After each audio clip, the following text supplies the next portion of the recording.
In today's episode, we're going to talk about how to build chords in thirds that are, basic triads and much more sophisticated chords built in thirds.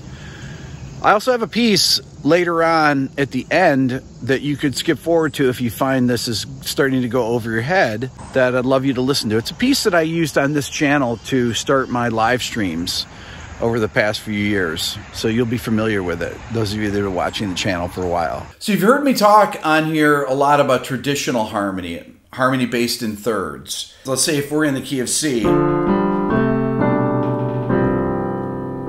that would be a 2-5-1, D minor 7 to G7 to C sus4 resolving to C major. But mostly chords built in thirds. I mean, sometimes we have chords built in fourths, right?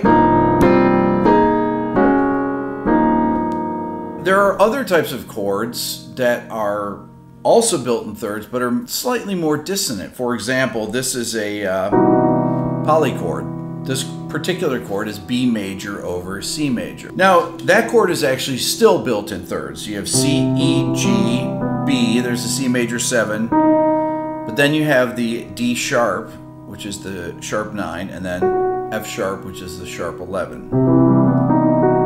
Okay, so that's a type of a polychord. You could have a chord like that is D major over C, which is also a polychord, but it's a much less dissonant polychord. That actually comes from the C Lydian scale. I call it a Lydian polychord, okay, or a D major over C major. Well, there are different class of polychords that I like to call chromatic polychords. A chromatic polychord would be something that would have 3 consecutive chromatic notes. They don't have to be in the same octave. They can be spread out over an octave. Maybe a chord something like this. Now that may sound really dissonant to you, and the reason it sounds dissonant is because there are 3 chromatic notes. You have F, you have F sharp, and you have G. So that's 3 chromatic notes, but they're spread out over the octave. So once again, F, F sharp, G. Okay, so that would be an F sharp major over C sus4. That's F sharp major in first inversion. That's C sus4, C, F, G. Okay, so I would consider that a chromatic polychord. Well, what can you do with these things? It sounds very dissonant, but let's say I went like this. That's kind of interesting. I made it function as a dominant chord. If I took all those notes of the chord and started on C, I'd have the notes C, C sharp, F, F sharp, G, A sharp. Once again, listen. You hear this. You hear those 3 chromatic notes in the scale. So that particular scale would theoretically fit over this chord. Listen.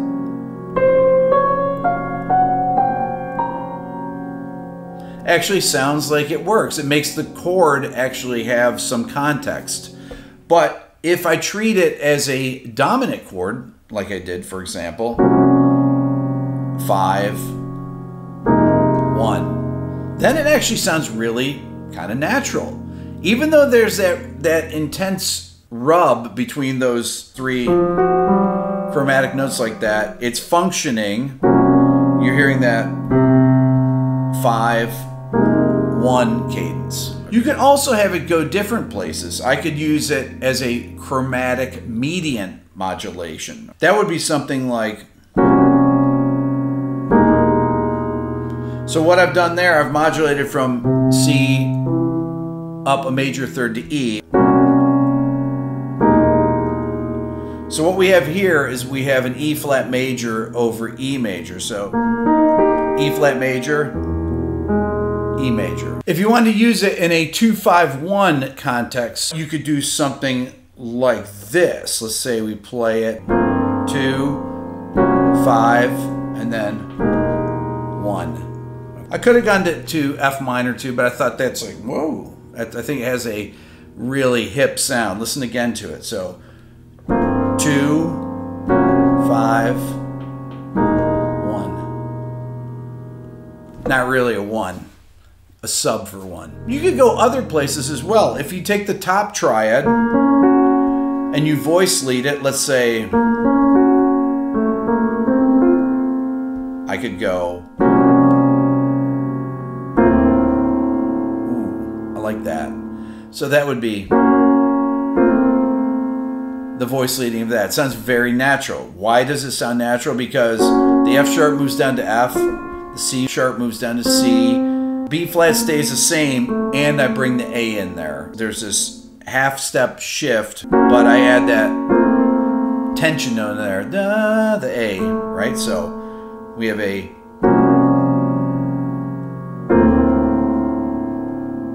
You can also take a chord like F sharp major over C sus4 and voice it in open position. So I take this C sus4 like that, move the middle note up the octave, open position C sus4, and the F sharp chord would be like that. Sound like that chord with those 3 chromatic notes can also be called a chromatic trichord. Well, you can also have voicings with 4 chromatic notes. That would be called an X-cell. Now, X-cells are also called 4 pitch class chromatic clusters or chromatic tetrachords. You'd hear that in composers like Bartók, Stravinsky, Schoenberg, Berg, Webern, but a really great example of it would be from the film score Psycho by Bernard Herrmann. The shower scene is a great example of an X-cell. Let's check it out. There's actually one lower note, but I can't play it. But the X-cell itself are the notes E flat, E, F, F sharp. There's your X-cell. Because of the tension of those 4 chromatic notes spread out over a couple octaves, it gives it that slashing sound, especially with the really quick marcato bowed notes like that. It's shh, shh, shh. It sounds like slashing. Now, an example of an X-cell in a voicing, you could have something like this. A flat major over G Lydian. That X-cell would be C, C sharp, D, E flat. There's your chromatic tetrachord. You could also play it in close position like this. And then the notes are spread within an octave. C, C sharp, D, E flat. It still does not have that same kind of bite that you would expect in a chord that contains 4 chromatic notes. If we were to take the notes of the chord and make it into a scale, you'd get the notes G, A flat, C, C sharp, D, E flat. Right here is your chromatic tetrachord. But when you break it apart like this, and you spread those notes out across an octave, or maybe I do this, it becomes less dissonant. You could also voice a 7th chord and a triad together and create a chord with an X-cell, okay? That you could do something like this. This is C major 7 sus2, so C, D, G, B over A augmented. Our chromaticism in this chord, we have the 3 adjacent chromatic notes. We have C, C sharp, and D.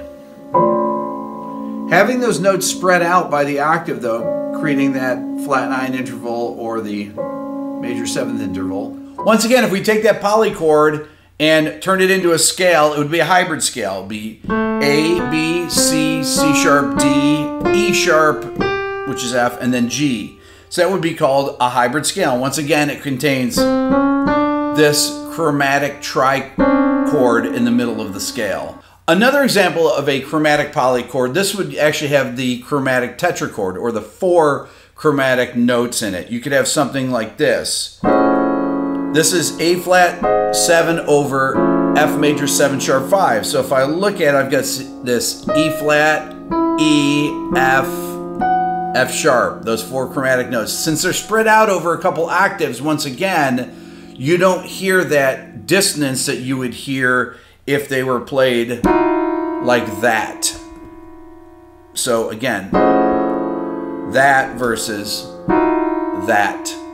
Here's an example of a piece that I wrote for this that demonstrates how to use some of these chromatic polychords. This could be for film scoring or for any type of composition. But there's some of these in linear form. Let's check it out.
That's all for now. Don't forget to subscribe, ring the bell, and leave a comment.